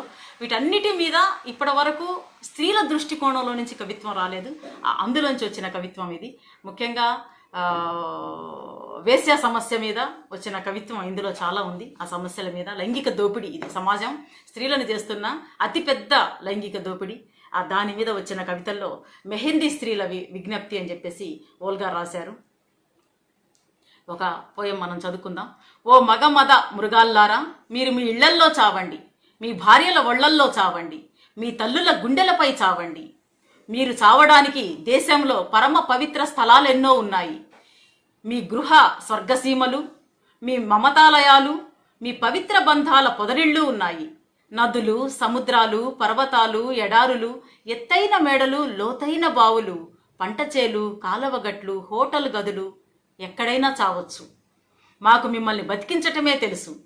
ప్రపంచం మీద కసి మిమ్మల్ని దహించిన వేళ, మిమ్మల్ని మీరు అసహ్యించుకున్న వేళ, లోకం మిమ్మల్ని నిర్దాక్షిణ్యంగా నేలరాసిన వేళ, ఆప్యాయంగా ఆలింగనం చేసుకొని మీ కసిని, రోతను, ద్వేషాన్ని మా ముఖాలకు పులుముకున్నాం. మీ ఏడుపు గొట్టు ముఖాల్లో మా నవ్వుల కాంతులు పూయించాం. మమ్మల్ని కొట్టి, గిచ్చి, రక్కి, ముద్దాడి మీ అశాంతుల్ని అలవగొట్టుకొని, మీ వికృత వాంఛాగ్నుల్ని మా ఒడిలో చల్లార్చుకొని ఎన్నిసార్లు తృప్తిగా తేంచారు. మాకు మిమ్మల్ని సుఖపెట్టటమే తెలుసు. చావటానికి మా దగ్గరకు రాకండి, బతకటానికి నానా చావు చస్తున్న వాళ్ళం. 88లో హైదరాబాద్ మెహిందీ ప్రాంతం, వేశ్యలు ఉన్న మెహిందీ ప్రాంతం, స్త్రీలు ఉన్న లైంగిక దోపిడీ జరుగుతున్న ప్రధాన ప్రదేశం అది. అక్కడ ఒక వ్యక్తి వచ్చి ఒక అమ్మాయి దగ్గర చనిపోయాడు. అతను పడిపోతే ఆ అమ్మాయి హాస్పిటల్కి తీసుకెళ్తే అతను అక్కడ చనిపోయాడు. పోలీసులు వచ్చారు. పోలీసులు వచ్చి మొత్తం నానా బీభత్సం చేసి వాళ్ళని, ఆ అమ్మాయిలతో పాటు వేరే వాళ్ళని కూడా అరెస్ట్ చేసి చాలా వాళ్ళని ముప్పు తిప్పలు పెట్టారు. ఒక వారం రోజుల పాటు వీధుల్లోనే వాళ్ళని ఉంచారు. ఈ సంఘటన ఆధారంగా చేసుకొని ఓల్గా రాసిన ఒక గొప్ప కవిత ఇది. అలాగే మనకి ఇంకొక కవిత కూడా ఈ సమస్య మీద మనం మాట్లాడుకోవచ్చు. దానిని నేను 2 వాక్యాలు చదువుతాను. A call girls monologue, Ghantasala Nirmala రాశారు. ఈ ఘంటసాల నిర్మల నేను కొన్ని లైన్లే చదువుతాను. వేల వేల వీర్యాల వర్షాల్ని కళ్ళు మూసుకునైనా భరిస్తున్న దాన్ని, రంగులు చిట్లిన రతిరోతకు జ్వరిస్తున్న దాన్ని. ఇట్లా ఈ కవిత జరుగుతూ ఉంటుంది.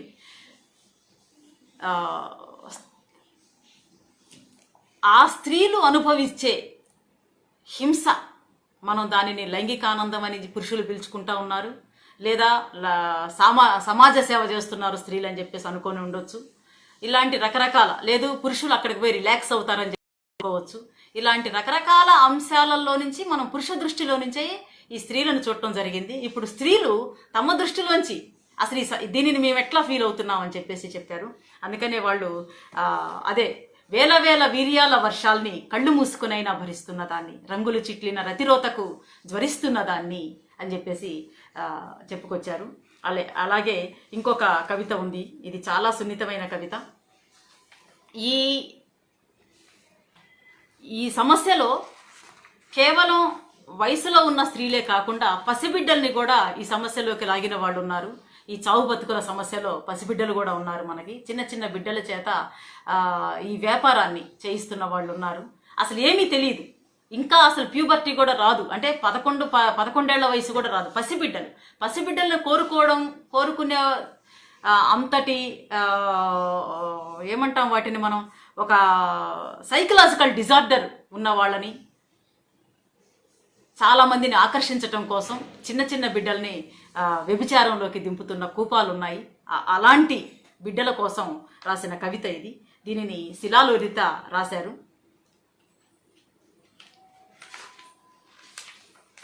నరమేధ కాష్టంలో రగిలే చిరురవ్వలు, అమ్మ ఒడిలో ఆదమరిచి నిద్రించాల్సిన లేత పసికూనలు, గుండె గొంతు నిండా గోళీలు భగ్గుమంటుంటే భయం భయం, నడివయసుగాళ్ల సరదాల కేళిలో బుద్ధుల వక్రీభవనంలో ఒంటి నిండా లుకలుకలాడే పురుగులు, మనసున్నందుకు మనుషులమైనందుకు ఎవరి పాపలోలే అనుకుంటూ ఉదాసీనంగా ఉంటున్నందుకు భూమి పొరల్లోకి తలలు దించుకోవాలి మనం అని చెప్పి రాసిన కవిత.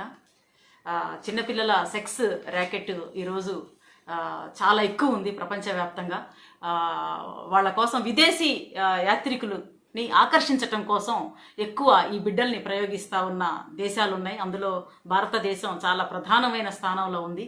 ఆ బిడ్డలందరూ అంటే ఇళ్లల్లో తల్లిదండ్రుల ఒడిల్లో కూర్చొని ఆడుకోవాల్సిన వయసు, ఆ వయసులో అసలు ఏమీ తెలియదు, శరీరానికి సంబంధించిన ఒక అవగాహన కూడా లేదు వాళ్ళకి, శరీర అవయవాలు కూడా సరిగా తెలియదు వాళ్ళకి. అలాంటి వాళ్ళని ఈ సెక్స్ రాకెట్లోకి దింపి చేస్తున్న ఒక బిజినెస్ని ఎండగడుతూ ఆ దుఃఖాన్ని, ఆ బిడ్డల దుఃఖాన్ని, మనందరికీ కూడా అందులో బాధ్యత ఉందని చెప్పేసి తెలియజేసే ఒక సందేశాత్మక కవితగా మనం దీనిని చెప్పుకోవచ్చు. ఇలాంటిదే మళ్ళీ నడిచే గాయాలు అని ఇంకొక కవిత కూడా ఉంది మనకి, కొండేపూడి నిర్మల రాశారు. తర్వాత అయితే ఇప్పటి వరకు మనం మాట్లాడుతూ ఉన్నప్పుడు తెలుగు సాహిత్యానికి అపరిచయమైన పదాలు చాలా వచ్చినాయి మనకి. తెలుగు సాహిత్యం ఇప్పటి వరకు కని విని ఎరిగి ఉండదు, ఏ కలం రాసి ఉండదు, ఏ చెవి విని ఉండదు, ఏ కళ్ళు దానిని చూసి ఉండవు ఆ అక్షరాలని. అలాంటి పదాలని తెలుగు స్త్రీవాదులు వాడారు మనకి. అలాంటి పదాలలో మనకి రతిరోత, వీర్యవర్షం, మెనోపాజు, ముట్టవ్వడం ఇలాంటివన్నీ మనకి కనిపిస్తూ ఉంటాయి. స్త్రీవాద సాహిత్యం కవిత్వం వచ్చిన కొత్తలో చాలా చర్చానీయాంశం ఏంటి, చాలా పెద్ద చర్చానీయాంశం ఏంటి అని చెప్పేసి అంటే భాష. ఇందులో వీళ్ళు వాడిన భాష చాలా పెద్ద చర్చానీయాంశమైంది. దీని మీద వాదోపవాదాలు జరిగినాయి. వీళ్ళు ఇలాంటి వస్తువులే కాకుండా ఆ వస్తువులు మనకు తెలుసు, సాహిత్య కవిత్వంలో వస్తువుకు తగిన భాషనే మనం తప్పనిసరిగా వాడుతూ ఉంటాము.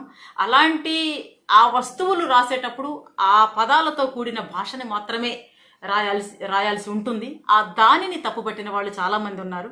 అయితే ఈ చర్చ రెండు విషయాలని మనకి స్పష్టం చేస్తూ ఉంది.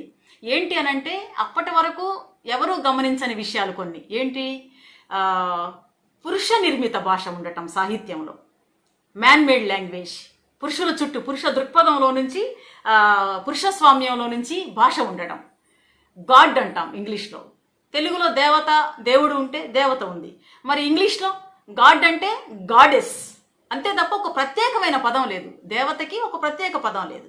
అలా ఇంగ్లీష్ చాలా పదాలు అలాగే ఉన్నాయి. తెలుగులో కూడా అంతే. కొడుకు ఉంది, కొడుకులోంచి కోడలు అంతే తప్ప కోడలని ఒక రిలేషన్కి ఒక ప్రత్యేకమైన పదం లేకపోవడం, అందులో నుంచి వచ్చిన పదాలు.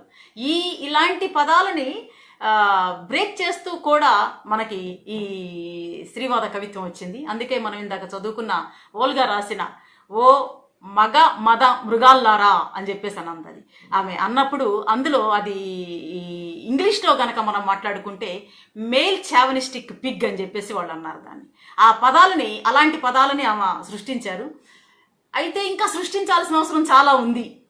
ఈ సాహిత్యం వచ్చిన తర్వాత చాలా చర్చ జరిగినప్పుడు మనకి కవి సీతారాం గారు లింగ విముక్త భాష అని చెప్పేసి ఒక గొప్ప వాల్యుబుల్ వ్యాసం రాశారు.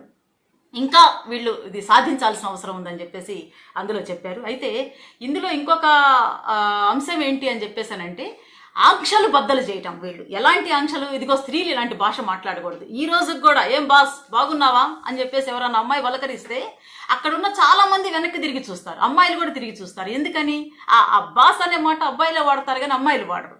అంటే అమ్మాయిలు కొన్ని పదాలు వాడకూడదు. ఏం బ్రో ఎలా ఉన్నావు అని చెప్పేసి అమ్మాయిలు అనొద్దు ఈ రోజుల్లో కూడా. అది మగవాళ్ళు మధ్య అనుకుంటే బాగానే ఉంటుంది. ఏంటి క్వార్టర్ బాటిల్ ఇట్లా ఇవ్వండి అని చెప్పేసి అన్నారు అనుకోండి, వాటర్ బాటిల్ని, ఆ చిన్న బాటిల్ని, అది కూడా అమ్మాయిలు వాడకూడదు. అలాంటి పదాలు అసలు అమ్మాయిలు వాడకూడదు, కేవలం మగవాళ్ళు మాత్రమే వాడాలి. అలాంటి ఆంక్షల్ని బద్దలు చేస్తూ చాలా పదాలు స్త్రీలు ఈరోజు వీర్య స్ఖలనమనో, వీర్యవర్షమనో ఇలాంటి పదాలని యథేచ్ఛగా ఈ కవిత్వంలో వస్తువుకి తగినట్లుగా వాడారు. భాషకు సంబంధించిన ఇంకొక విషయాన్ని కనుక మనం ఇక్కడ ప్రస్తావించుకుంటే అశ్లీలత ఉంది భాషలో, అసభ్యత ఉంది అని చెప్పేసి మనం తరచూ వింటూ ఉంటాం. అసభ్యత అనేది సభ్య సమాజంలో వాడకూడని భాష. ఎక్కడైనా వాడొచ్చు, దానిని సైంటిఫిక్గా వాడొచ్చు, కుటుంబంలో వాడొచ్చు, లేదు అంటే పిర్రనో చంకనో ఇలాంటివన్నీ సైన్స్లో కూడా వాడుతున్నాం మనం, టెక్స్ట్ పుస్తకాల్లో కూడా వాడతాం మనం. అయితే సభ్య సమాజంలో వాటిని యథేచ్ఛగా ఉపయోగించలేకపోతాం, అది అసభ్యం. మరి అశ్లీలం అంటే అసలు ఎక్కడా ఉపయోగించకూడని భాష అశ్లీలం, బూతు పదం, ఇరోటిక్ లాంగ్వేజ్. దానిని ఈ స్త్రీవాదులు వాడలేదనేది మనం గమనించాల్సిన విషయం. ఈ చర్చ మనకి దిగంబర సాహిత్యం నుంచి, కవిత్వం దగ్గర నుంచి ఉంది ఆ చర్చ. కాబట్టి దీని మీద ఎక్కువ దాడి జరిగింది మనకి. తర్వాత ఇందులో ఇంకొక కవిత ఉంది. ఇది చాలా ఇక్కడ చూస్తున్న చాలామంది మిత్రులకి ఈ కవిత చాలా సుపరిచయం. నేను ఒకసారి ఆ కవితని కొన్ని వాక్యాలు చదువుతాను. వంటిల్లు, విమల రాశారు ఇది. ఈ వంటిల్లొక వదలని మోహమై నా బాల్యాన్నంతా చుట్టేసుకుంది. నాకు మా వంటిల్లొక అద్భుత మాయా బజారు. ఇప్పుడు వంటిల్లో ఒక ఆటస్థలం కాదు, మెల్లిగా బాల్యపు ఛాయలు వదిలిపెడుతుండగానే ఇక్కడే నన్ను తీర్చిదిద్దటం మొదలైంది. వంటింటితనాన్ని ఇక్కడే నేర్పారు నాకు. మా అమ్మ, మా అమ్మమ్మ, ఇంట్లో అమ్మలంతా ఇక్కడే స్త్రీలయ్యారట. గిన్నెలు, డబ్బాలు, బస్తాలతో రకరకాల శవాలు నిండిన శ్మశానంలా మా వంటిల్లు. భయం భయంగా, నిశ్శబ్దంగా, నిరాశగా మా అమ్మ ఒక ప్రేతంలా తేలుతూ ఉంటుంది ఇక్కడ. అసలు మా అమ్మే నడుస్తున్న వంటగదిలా ఉంటుంది. ఏడ్చి ఏడ్చి ఆమె కళ్ళు ఎక్కడో కారిపోయాయి. తోమి తోమి ఆమె చేతులు అరిగిపోయాయి. మా అమ్మకు చేతులు లేవు. ఆమెను చూస్తే ఒక గరిటెగానో, పెనంలానో, మా వంటింటిని అలంకరించిన ఒక పరికరంలానో ఉంటుంది. ఒక్కోసారి ఆమె మండుతున్న పొయ్యిలా కూడా ఉంటుంది. ఈ వంటింటి సామ్రాజ్యానికి మా అమ్మే రాణి. అయినా చివరకు వంటింటి గిన్నెలన్నిటిపైన మా నాన్న పేరే. ఈ వంటింటిని తగలయ్యా, ఎంత అమానుషమైంది ఈ వంటగది. మన రక్తం పీల్చేసి, మన ఆశల్ని కలల్ని కాజేసి, కొద్ది కొద్దిగా జీవితాంతం పింకు తింటున్న రాకాసి గద్ద ఈ వంటిల్లు. మనం ఏమైనా మన అంతిమ కర్తవ్యం గరిట తిప్పటంగా చేసిన ఈ వంటిళ్లను ధ్వంసం చేద్దాం రండి. ఇక గిన్నెలపై ఎవరి పేర్లు వద్దు. వేరు వేరు సొంత పొయ్యిలను పునాదులతో సహా తవ్విపోద్దాం రండి. మళ్ళీ మన పాపలు ఈ ఒంటరి వంటిళ్లలోకి అడుగిడబోతున్నారు. మన పిల్లల కోసం ఒంటరి వంటగదులు కూల్చేందుకు రండి అని చెప్పేసి నినదించారు. ఇది ఒక పెద్ద నినాదప్రాయమైన కవిత. ఈ కవిత చాలా విశ్వవిద్యాలయాల్లో డిగ్రీ స్థాయిలో సిలబస్లో ఉంది, కరిక్యులంలో ఉంది. చాలామంది విద్యార్థులు ఈ కవిత ఇన్ని సంవత్సరాల నుంచి ఈ కవితని చదువుకుంటూ బయటికి వచ్చారు. పురుషులు ఇంటి చాకిరీ చేయరు, ముఖ్యంగా వంట అసలు చేయరు. అంటే ఈ రోజుల్లో చేస్తున్న పురుషులు కొంతమంది ఉన్నారు. వాళ్ళు కూడా వంట చేయడమో అలాంటి పనులు చేస్తారు తప్ప ఇంటి చాకిరీకి సంబంధించిన పనుల్లో పెద్దగా జోక్యం చేసుకోరు. అంటే గిన్నెలు కడగటం, ఇల్లు ఊడవడం లాంటివి పెద్దగా చేసుకోరు. ఆ నంబర్ చాలా తక్కువ ఉంటుంది. అంటే ప్రపంచవ్యాప్తంగా ఇంటి చాకిరీ స్త్రీలదే ఎక్కడైనా సరే. ఇది ఒక పెద్ద బర్డన్ స్త్రీలకి. ఆ బర్డన్ని ఈమె తెలియజేశారు ఈ వంటిల్లు కవితలో. అట్లాగే వంటింటికి మాత్రమే పరిమితం చేసిన తనాన్ని కూడా స్త్రీలని ఇంకా వేరే ప్రొడక్షన్లోకి వాళ్ళని తీసుకురానియకుండా చేసిన వర్గాలు, ఆ వర్గాలని ఒకసారి ఆమె ప్రశ్నిస్తూ పోయినది. దీంతో పాటు ఇందులో మార్క్సిస్ట్ ఫెమినిస్ట్ దృక్పథం కనిపిస్తూ ఉంటుంది. అంటే వంటని సోషలైజ్ చేయటం, అందరూ ఎవరిళ్లలో వాళ్ళు వండుకోకుండా అందరు కలిసి ఒకే చోట వంట చేసుకుంటే చాలా సమయము అవన్నీ కూడా కలిసి వస్తాయి, శ్రమ కలిసి వస్తుంది, పైగా మొత్తం సమాజం మొత్తం అందులో పాలు పంచుకుంటుంది. కాబట్టి ఒక సెన్సిటైజేషన్ జరుగుతుంది అనే దృక్పథంతో వచ్చిన కవిత ఇది. అది వంటను సోషలైజ్ చేయటం అనేది మార్క్సిస్ట్ దృక్పథం. తర్వాత మనకి ఇంతకుముందు మనం బిగినింగ్లో చదువుకున్న బందిపోట్లు కవిత భావజాల అణిచివేత. స్త్రీల మీద భావజాల అణిచివేత ఉంటుంది. ఆ అణిచివేత ప్రతి క్షణం, ప్రతి సెకండు వాళ్ళ చుట్టూ ఉంటుంది స్త్రీల మీద. అది కుటుంబం రూపంలో ఉంటుంది, సమాజం రూపంలో ఉంటుంది, పురుష రూపంలో ఉంటుంది, స్త్రీల రూపంలో ఉంటుంది, తల్లుల రూపంలో ఉంటుంది, తండ్రుల రూపంలో ఉంటుంది. ఇలాంటి భావజాల అణిచివేత మీద అన్ని ఇన్స్టిట్యూషన్స్, అది స్కూల్స్ కావచ్చు, ఇంకెక్కడైనా కావచ్చు, ఆఫీసులు కావచ్చు, ఎక్కడైనా సరే ఈ భావజాల అణిచివేత ఉంటుంది. ఆ అణిచివేతని ప్రశ్నిస్తూ వచ్చిన కవిత. నిజానికి ఇది మొత్తం ఈ పుస్తకాన్ని మొత్తాన్ని తెలియజేసే కవిత ఇది. ఈ పుస్తకం ఏంటి, దేని మీద మాట్లాడుతోంది అని చెప్పేసానంటే ఈ అణచివేత, దానిని ప్రశ్నించటం, దానిలోంచి బయటపడటం, దానిలోంచి బయటపడే సందర్భంలో అవసరమైతే పోరాటాలు చేయటం, అవసరమైతే ఇంకేదైనా నిర్మించుకోవటం, దేనన్నా ధ్వంసం చేయటం, ఇలాంటి అంశాలు ఉన్నాయి. ఆ అంశాలని చెప్పే మేనిఫెస్టో లాంటి కవిత ఇది. బందిపోట్లు, సావిత్రి గారి బందిపోట్లు. ఈ పరిధి, పురుషులు ప్రతి క్షణం స్త్రీలను దోచుకుంటున్నారు. పెళ్లి పేరుతో, వివాహం పెళ్లి పేరుతో, భర్త పేరుతో. అంటే వివాహం అనేది చాలా పెద్ద అంశం స్త్రీల. మీ అమ్మాయికి పెళ్ళి ఎప్పుడు చేస్తావు అని అడుగుతారు. లేదు నీ పెళ్ళి ఎప్పుడు అని చెప్పేసి ఆడపిల్లలను అడుగుతారు. అంటే స్త్రీల జీవితం పెళ్లికి ముందు, పెళ్లికి తర్వాత. అలాంటి వివాహం అంటే ఏంటి స్త్రీల దృష్టిలో అంటే పెళ్ళంటే పెద్ద శిక్షని అని చెప్పేసి చెప్పారేమో. అంటే ఈ వివాహం అనేది ఇంప్లిమెంట్ చేసేది మాత్రం సమాజమే. ప్రతి క్షణం గుర్తు చేసి ఆ వివాహాన్ని ఒక పెద్ద శిక్షలాగా స్త్రీలకు విధించేది మాత్రం సమాజం అనేది మనకు అర్థమవుతూ ఉంటుంది. అంటే అణచివేత భౌతిక రూపం వివాహంలో ఉండడం, అణచివేతకు సంబంధించిన భావజాలాన్ని అణిచివేస్తూ ఉంటే అది మనకి కంటికి కనిపించకపోవచ్చు. కానీ ఇక్కడ వివాహ రూపంలో ఆ భావజాల అణిచివేత ఒక భౌతిక రూపాన్ని తీసుకుంటే అది వివాహం. దానిని ఈ కవిత చెప్తా ఉంది. ఈ నిర్మాణం మీద కూడా చేకూరి రామారావు గారు చాలా మాట్లాడారు. పెళ్ళంటే పాఠం చెప్పకపోతే పెళ్లి చేస్తానని మాస్టర్ గారు అన్నప్పుడే భయం వేసింది. ఆఫీసులో నా మొగుడున్నాడు, అవసరం వచ్చినా సెలవివ్వడని అన్నయ్య అన్నప్పుడే అనుమానం వేసింది. వాడికేం మగమహారాజని ఆడామగా వాగినప్పుడే అర్థమైపోయింది. పెళ్ళంటే పెద్ద శిక్షని, మొగుడంటే స్వేచ్ఛాభక్షకుడని, మేం పాలిచ్చి పెంచిన జనంలో సగమే మమ్మల్ని విభజించి పాలిస్తోందని. అంటే ఇది మొత్తం కలిపి మనకి 11 లైన్ల కవిత ఉంది. మొదటి 3 లైన్లని చివరి 3 లైన్లు అనుసంధానం చేస్తే వచ్చే అర్థమే, ఏ అర్థమైతే స్ఫురిస్తుందో ఆ అర్థం అది ఒక్కసారిగా విడిపోతుంది. ఆ భ్రమల్ని విడిచేసే చివరి 3 లైన్లు దీనికి ఊపిరిగా ఉన్నాయి. ఈ నిర్మాణంలో ఉన్న గొప్పతనాన్ని మనకి చేరా గారు చెప్పుకుంటూ వచ్చారు. అంటే బేసిక్ ఫిలాసఫీని చెప్పిన కవిత అది. తర్వాత పైటన్ను తగలేయాలి అని చెప్పేసి ఇంకొక కవిత ఉంది.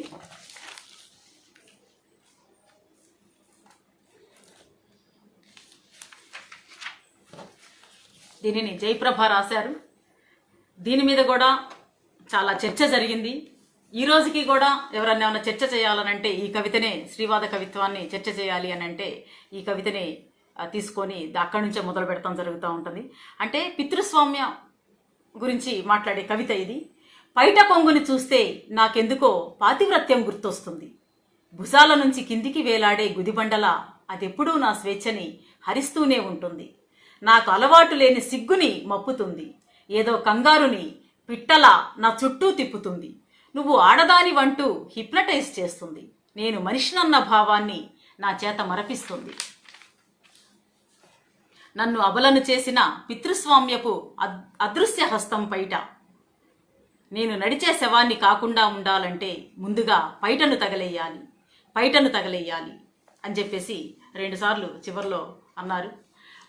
చాలామందికి ఇది పైటను తగలేయడం అంటే పైట తగలేస్తే మరేంటి సగం డ్రెస్సే కదా ఉండేదని చెప్పేసి చాలా సిల్లీగా మాట్లాడిన వాళ్ళు కూడా ఉన్నారు. నిజానికి కవిత్వం అర్థం చేసుకోవటం అంటే ఇక్కడే పాఠకుల అవసరం ఉంది. కవిత్వ అవసరం కూడా పాఠకులకు ఉంది. ఎక్కడ అని చెప్పేసానంటే దీనిని విడమర్చుకొని ఏ కవితనైనా దాని అంతరార్థాన్ని వాళ్ళు ఏం చెప్పటం కోసం ప్రయత్నం చేస్తున్నారో దానిని తీసుకోవటంలోనే పాఠకులు అని చెప్పేసి వాళ్ళని పిలవగలుగుతాం మనం, దానిని అర్థం చేసుకున్న వాళ్ళని. అందులో ఈ పైటని తగలేలా పితృస్వామ్యానికి ప్రతీకగా ఈమె పైట తీసుకున్నారు. అయితే ఇది 1968లో మనకి అమెరికన్ ఉమెన్ లిబరేషన్ మూమెంట్ జరిగింది అమెరికాలో. వాళ్ళు బర్నింగ్ బ్రాస్ అని చెప్పేసి ఒక మూమెంట్ తీసుకొచ్చారు. లోపల లోదుస్తులు బ్రా దానిని తగలబెట్టండి అని చెప్పేసి. సో అలాంటి కవిత ఇది. పితృస్వామ్యం ఒక పైటలాగా చెప్పిన కవిత. అలాగే జయప్రభ చూపులు కవిత కూడా మనకి కనిపిస్తూ ఉంటుంది. ఇలాంటి చాలా ఎక్కువ కవిత్వం మనకి ఇందులో ఉంది. దాదాపు 92 కవితలు ఉన్నాయి. అయితే ఈ కవితలు వచ్చినప్పుడు ఒక్కసారిగా ఉలిక్కిపడిన ప్రపంచం, సాహితీ ప్రపంచం. అప్పటి వరకు అభ్యుదయవాదులు వీళ్ళు, ప్రగతివాదులు, లేకపోతే వీళ్ళు సాహిత్యంలో ముందు ఉంటారు, ఆలోచనలో ముందు ఉంటారని చెప్పేసి అనుకుంటున్న కవులు ఉన్నారు. ఆ కవులందరూ కూడా, ఆ కవుల్లో చాలా మంది ఈ కవిత్వాన్ని వ్యతిరేకించారు. వాళ్ళు అభ్యుదయ ముసుగు ఒక్కసారిగా చిరిగిపోయింది ఈ కవిత్వం బయటికి వచ్చినప్పుడు వాళ్ళల్లో. అందుకని పుస్తకం చివరిలో మనకి ప్రతిస్పందన పేరుతో కూడా కవిత్వం వచ్చింది. ఆ ప్రతిస్పందన కవిత్వం ఏంటి, ఎందుకు వచ్చింది ఈ కవిత్వం అంటే, జ్వాలాముఖి లాంటి వాళ్ళు అన్నారు నీలి కవిత్వం అని, వార కవిత్వం అని, రక్తస్రావ కవిత్వం అని, ఒళ్ళు బలిసిన కవిత్వం అని చెప్పేసి ఆయన కామెంట్ చేశారు. దానికి నీలి కవిత్వం అని ఆయన అన్నాడు కాబట్టి, అంటే ఆ రోజుల్లో బ్లూ ఫిల్మ్ అనే పదం అప్పుడప్పుడే పరిచయం అవుతా ఉంది సమాజానికి. అందుకని బ్లూ అంటే దీనికి ప్రేరేపించేది, లైంగికతని ప్రేరేపించే అర్థంలో ఆయన నీలి కవిత్వం అని చెప్పేసి దీనిని పిలవటం వలన వీళ్ళు దీనికి నీలి మేఘాలనే పేరే పెట్టుకున్నారు. అలాగే ఎస్వి కూడా దీనిని విమర్శించారు, సోమసుందరు విమర్శించారు, రావిశాస్త్రి ఫెమినిస్టులు గయాళులు అని చెప్పేసి అన్నారు. సో ఈ విమర్శలకి సమాధానం ఇస్తూ ప్రతిస్పందన కవిత్వాన్ని ఇందులో రాశారు. లేబర్ రూమ్ని లేబర్ డ్రీమ్గా జ్వాలాముఖి ఒక కవిత రాశారు. అదే జ్వాలాముఖి జయప్రభ సోమిదేవమ్మలు సాహిత్యంలో మరి కనిపించరని అని ఒక కవిత రాశారు. దానిని వ్యతిరేకిస్తూ దానిని దూషిస్తూ అనాలి, ఒక రకంగా వ్యక్తిగత దూషణకు కూడా దిగిన కవిత ఒకటి ఉంది ఇందులో. డాలర్ ప్రభ, జయప్రభ రాసిన దానికి ఇతను పెట్టిన టైటిల్ డాలర్ ప్రభ అని చెప్పేసి ఒక శీర్షిక పెట్టి ఒక కవిత రాశారు. అంటే ఈ స్థాయిలో విమర్శలు, ఒక దుమారం స్థాయిలో వాళ్ళ పీఠాలు ఒక్కసారిగా కదిలిపోయిన స్థాయి ఇది. అందుకని చెప్పేసి దానిని, వాళ్ళల్లో ఉన్న పురుషస్వామ్యాన్ని వాళ్ళు మభ్యపెట్టుకోవటం కోసం వాళ్ళు చేసిన విమర్శలు, ఇవన్నీ విమర్శలుగా ఈ పుస్తకం మనకి చెప్తా ఉంది. తర్వాత ఇందులో కార్యాచరణకు పిలుపునిచ్చే కవిత్వం కూడా ఉంది. అందులో ప్రధానంగా చెప్పుకోవాల్సిన దిగంబరుల ఊరేగింపు, ఇదొక కవిత. దీంతో పాటు ప్రతి స్త్రీ ఒక నిర్మల కావాలి అని చెప్పేసి ఓల్గా రాసిన కవిత ఉంది. అది ఒకసారి చదువుతాను. కానీ రేపు నేను పతివ్రతామ తల్లిని కాను, ప్రబంధ కన్యను కాను, పంచదార చిలుకను కాను, ఫ్యాషన్ పెరేడ్ బొమ్మను కాను, పసిపాపల చంపే పాపిని కాను, పంచాది నిర్మల వారసురాల్ని అని చెప్పేసి రాశారు ఓల్గా. ఇదే ఈ మొత్తం సంకలనంలో ఒక పాత కవిత. ఎప్పుడు ఇది వచ్చయింది అని చెప్పేసి అంటే ప్రభంజనం అనే పత్రికలో 1992లో వచ్చైన కవిత, 1972లో వచ్చైన కవిత ఇది. ఈ కవితలో ప్రతి స్త్రీ ఒక నిర్మల కావాలి అని చెప్పేసి ఒక కార్యాచరణకు పిలుపునిచ్చే కవితగా దీనిని మనం చూస్తున్నాం. నిర్మల ఎవరు? పంచాది నిర్మల, పంచాది కృష్ణమూర్తి భార్య. మనకి శ్రీకాకుళ సాయుధ పోరాటంలో పాల్గొన్న ఇద్దరు వీళ్ళు భార్యాభర్తలు. తర్వాత మనకి అంటే గెరిల్లా దళ సభ్యురాలుగా ఉండి తర్వాత ఆ దళానికి నాయకత్వం వహించింది కృష్ణమూర్తి చనిపోయిన తర్వాత. 1969 డిసెంబర్లో ఎన్కౌంటర్ అయ్యారు వీళ్ళు. సుబ్బారావు, పాణిగ్రాహి, సాహు వీళ్ళతో కలిసి ఈమె కూడా చనిపోయింది. అలాంటి ధీరత్వం, వీరత్వం, తెగింపు, సాహసం ఉన్న ఒక నిర్మల ఉంది కదా, ఆ నిర్మల్లాగా ప్రతి స్త్రీ కూడా తయారు కావాలనే ఆకాంక్షతో మనకి ఈ పుస్తకంలో ఉన్న ప్రధానమైన కవితలు ముగిసినాయి అని చెప్పేసి నేను అనుకుంటున్నాను. అయితే ఈ పుస్తకం మీద కొన్ని విమర్శలు కూడా ఉన్నాయి. తెలంగాణ ప్రాంతపు ప్రాతినిధ్యపు కవిత్వం ఇందులో లేదనేది ఒక విమర్శ. తర్వాత ప్రధానమైన విమర్శ ఏంటి ఈ పుస్తకం మీద ఈ రోజుకి కూడా వస్తున్న విమర్శ అని చెప్పేసానంటే, అగ్రకుల మధ్యతరగతి చదువుకున్న ఉద్యోగినులైన స్త్రీలు రాసిన కవిత్వం ఇది. అంతే తప్ప ఇందులో వేరే వాళ్ళకి అంటే దళిత స్త్రీలకు కానీ, దళిత స్త్రీల కవిత్వానికి కానీ, ముస్లిం స్త్రీల కవిత్వానికి కానీ ఇందులో ప్రాతినిధ్యం లేదు. అయితే ఇందులో దళిత స్త్రీలుగా మనకి పుట్ల హేమలత గారి కవిత జ్ఞాపకాల తెరలు ఉంది. అయితే అది దళిత స్త్రీలకి సంబంధించిన వస్తువు మీద ఉన్న కవిత కాదు. కానీ ఒక దళిత స్త్రీ ఇందులో ఉన్నారు. తర్వాత ఇద్దరు ముస్లిం స్త్రీలు మనకి కనిపిస్తారు. మహేజ్ జబీన్ ఉన్నారు, తర్వాత రజియా సుల్తానా ఉన్నారు. వీళ్ళు కూడా తమకు సంబంధించిన ముస్లిం స్త్రీల సమస్యల మీద వచ్చిన కవిత్వం ఇందులో లేదు, వాళ్ళు రాసిన కవిత్వం కాదు అది.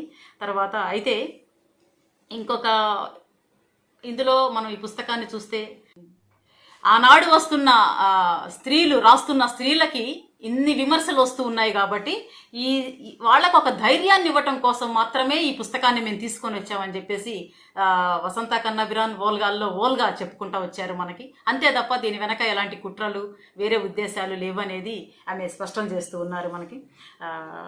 అయితే మనం చెప్పుకోవాల్సింది ఏంటి అని అంటే, ఇక్కడ ఈ 33 మంది కవయిత్రులు ఉన్నాయి. 92 కవితలు మనకి వేరువేరుగా మనకి ఇన్ని 92 కవితలు కనిపించినా సరే ఇందులో ఇంత ఒక సామూహిక స్వరం, మనకి ఒక సమిష్టి స్వరం మనకి కనిపిస్తూ ఉంటుంది. ఇదిగో మేమందరం ఒకటే, కట్టగట్టుకొని మేమందరం ఒకే విషయాన్ని చెప్తున్నాం. మాకు స్త్రీలుగా, మనుషులుగా మేము స్త్రీలం, మాకున్న అనుభవాల్ని, అనుభూతుల్ని మమ్మల్ని రికార్డ్ చేయనివ్వండి, మాకు మనిషి ప్రాధాన్యత ఇవ్వండి. ఇన్నాళ్ళు మా మీద భావజాలపరమైన అణిచివేత, మా మీద జరిగిన దోపిడీ ఇంకా చాలు అని చెప్పేసి చెప్తూ వచ్చిన కవిత్వం ఇది. బహుశా ఇంత ఒక పంచి లాంటి కవిత్వం మనకి తెలుగు సాహిత్యంలో, ఆధునిక తెలుగు సాహిత్యంలో కొంతవరకు ఒక షాక్ ట్రీట్మెంట్ లాంటిదైతే మనకి దిగంబర కవిత్వం అయితే, పంచి లాంటి కవిత్వం మాత్రం మనకి ఇది స్త్రీవాద కవిత్వం చేసిందని చెప్పేసి నేను అంటూ ఉన్నాను. కాబట్టి ఇంత గొప్ప కవిత్వాన్ని తెలుగు సాహిత్యానికి నీలిమేఘాలు అందచేసింది. ఆ స్త్రీలు చాలామంది అంటే ఈ కవిత్వం రాసిన కవయిత్రులు చాలామంది తర్వాత ఇండివిజువల్గా కవితలతో కవితా సంపుటాలు తీసుకొని వచ్చారు. సో తెలుగు సాహిత్యంలో ఒక పెద్ద భాండాగారం మళ్ళీ చేరింది, పుస్తక భాండాగారం, సాహిత్యం, కవిత్వం. ఆ తర్వాత కవిత్వంతో పాటు ఇంకా ఇతర ప్రక్రియలు కూడా వచ్చినాయి. అది నీలిమేఘాలకి సంబంధించిన ఈరోజు మనం మాట్లాడుకుంది.